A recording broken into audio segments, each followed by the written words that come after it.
Bugun mana iste'molchilar nimani xohlayapti?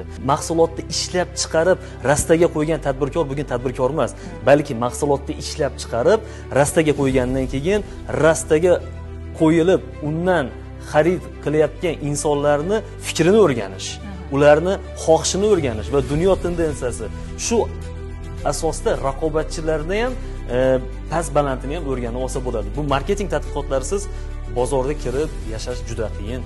Savaki, yana shunday insonlar borki, tadbirkorlikni boshlamoqchi bo'lgan insonlarga kerakli bo'lgan motivatsiyalarni berib, kerakli bo'lgan yo'nalishlarni berib, hattoki o'sha tadbirkorlarni shunday fikrlari borda, shu psixologga borib boy bo'lib ketdim degan fikrlar. Ishonasizmi shunga?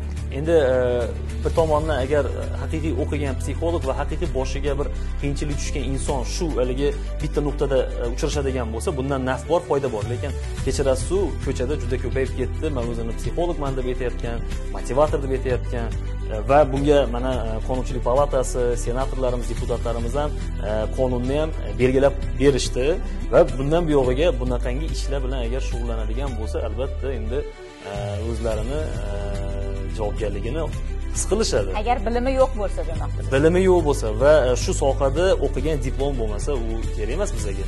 Bizga kerakligi bugun studiyada borlar. Sizdan eshitamiz, marhamat. Aynan mana shu biznes sohasida psixolog sifatida o'zim fikrlarimni aytadigan bo'lsam, biznes va psixologiya bu egiz tushunchalar hisoblanadi. Agarda psixologiyani, klientlarni, ya'ni mijozlarni psixologiyasini siz o'rganmasangiz, siz ularga kerakli bo'lgan tovarni, produktni yetkazib bera olmaysiz. Biznes bilan shug'ullanganlar o'z-o'zidan avtomatik ravishda psixolog bo'lib ketishadi. Lekin bu odamlar bilan ko'p muloqot qilganligi orqali tajriba hisoblanadi. Lekin aynan psixologiyaga o'qib turib, aynan mijozlarga nimani xohlashyapti, nimaga uni mahsulotini sotib olmayapti yoki nima bilan qiziqtirsam bo'ladi, uni ruhiyatiga qanaqa og'riqlari bor, uni qaysi og'rig'iga savol bersam men mahsulotimni sota olaman va nafaqat savol va yechimni ham taklif qila bilish kerak tadbirkor. Men o'zim ham psixolog, ham Ongi osti mo'jizalari MCH'ni rahbari bo'lganim uchun biznesmenman-da. Va biz mana shu bo'yicha o'zim ham biznes kurslarida o'qiyman. Aynan boshqarish, komandani va insonlarga yordam berish. Men o'zim kerak bo'lsa menejer lishkasida o'tiraman. Chunki mijozni shaxsan o'zim o'rganish uchun. U meni oldimga har xil munosabat bo'yicha keladi va juda ko'p marotaba menga oilaviy munosabat va undan tashqari 90% ayollar pul ko'paytirish va ongini pulga dasturlash, turmush o'rtog'idan pulga olish. Shunaqa joyda bo'ladi. Albatta ko'payadi. Bizda juda ko'p ishlaydi. Men aynan ong osti dasturchisiman va xorijda juda yaxshi nufuzli joylarda o'qiganligim uchun bu texnikalar bor va ishlaydi bular.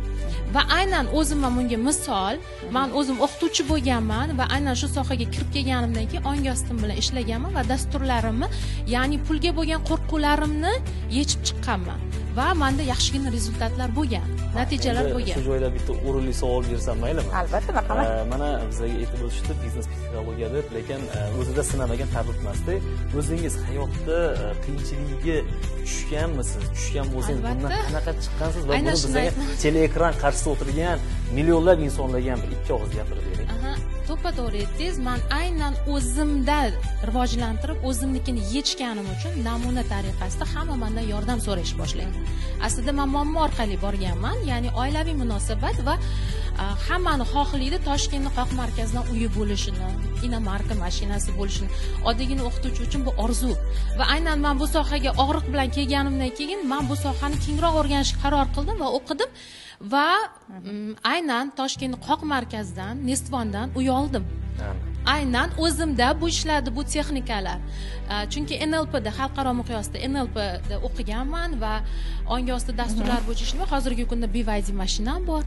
So'raganingizcha aytibman, kamtarlikka yo'ymanglar. Kreditga olinmaganmi degan savol. Yo'q, men aynan o'zim ishlab, mijozlar bilan qonuniy ravishda ishlab, kompaniya ochib ishlaganman va mijozlarimiz har birida kerak bo'lsa, moment natijalar bo'ladi.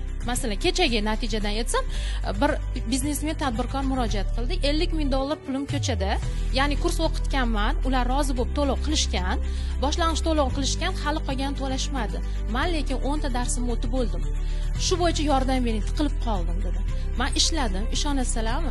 Shu zahoti sessiyamiz tugashi bilan ustoz 4 million pul tushdimi kartangizga degan xabar yubordi. O'sha zahoti xursand menga juda minnatdorchilik bildiryapti. Ketidan $900 kun davomida kelgan.